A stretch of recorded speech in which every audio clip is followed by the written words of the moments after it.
A lot of great work out here tonight. We really tried to hit as many situations as we can to get them on film. Some great learning experiences, I think, both for the players and the coaches. The execution, I think at times on both sides of the ball, we got to really look at it and make sure we've got the right people in the right spots. We saw some starters mixed in with some role players at times, and I think that can create inconsistency, but I think that's important. And tonight a lot of the work was ones versus twos, which I also think is important because we need to evaluate those twos. And when the second team only gets to play against the second team, it's hard to really tell how they'll do when they play against the starters when the lights are on. So with that, questions? What about the flip side of that, Kyle? It helps the second team to play against the first team. Do you have to, how much can you ascertain from the first team on both sides playing against the second team? I think you can ascertain a lot, and you get a good feel for how they execute and how they work together, and we certainly do a lot of ones versus ones in practice, so it's not foreign to us to do that. But I think when coming down in the stadium here, I thought that was the best thing for us. Last year, we didn't do it at all. It was all ones versus twos. This year, we were ones versus ones in the first scrimmage, and then ones versus twos in the second. Carl, you think the defense was itching to get back down on the field here after last week's scrimmage to kind of? I'm anxious to look at. They were certainly excited tonight. I mean, I think that showed very emotional about our defense. They don't like to give up any first downs, and that's good. And that's kind of the standards and the expectations that have been set here over time. And I thought they did a good job tonight. I thought they played with a lot of passion.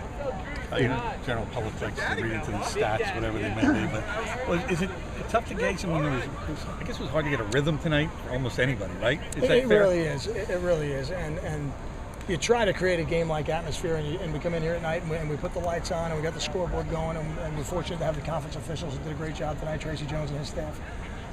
And even the situations and the moving of the ball and the special teams work, then we try to create the game-like atmosphere, but the reality is in a game, the offense and the defense feed off each other at times, and that's what you don't get in a scrimmage. So it is really, you can't replicate what a game is, and unfortunately for us, we don't have preseason games either.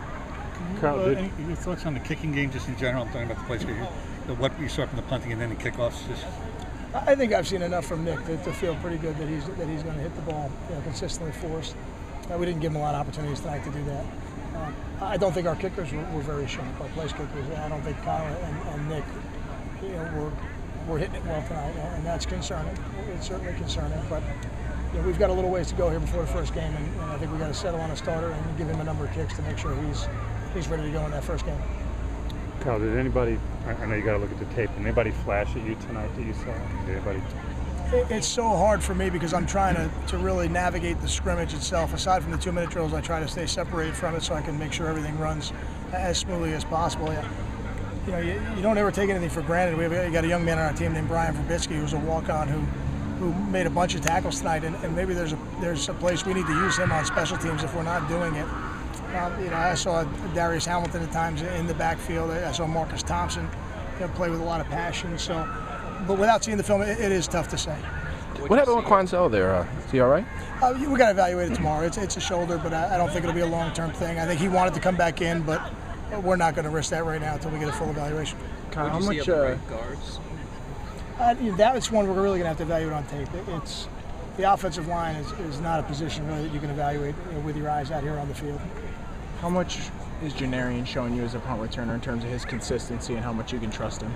He's been very consistent. He's given me no reason to believe that we can't trust him, and made a play in the passing game today, a big play against our first defense, which was exciting to see that. Those explosive plays are critical in every game, and there might be a couple different ways he can create those and generate those for us. Al, as a head coach, are you comfortable with both coordinators on the field? I know you said they're more comfortable. Are you comfortable with that too? To me, I don't have any preference in terms of where they are. I've worked as an offensive line coach with coordinators on the field, and I've worked with coordinators in the box. And to me, it's just personal preference. Some guys like to call it from the field, some guys like to call it from the box.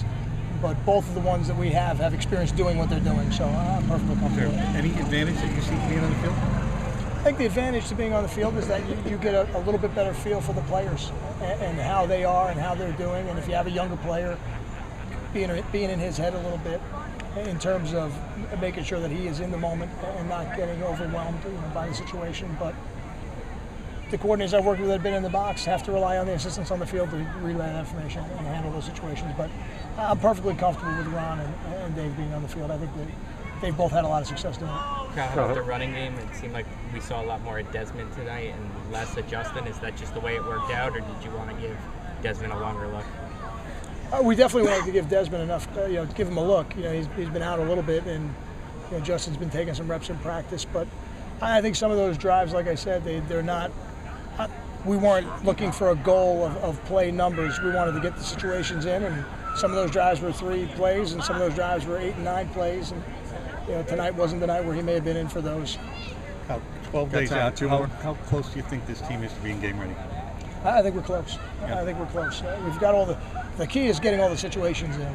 And now that the players have had a chance to experience all those different game situations, from everything from coming out to tight red zone to the end of the game situations that we did today, now we just have to continue to rep it. And as coaches, we have to really hone in on what the depth chart is going to be so that we're giving the reps to the right players.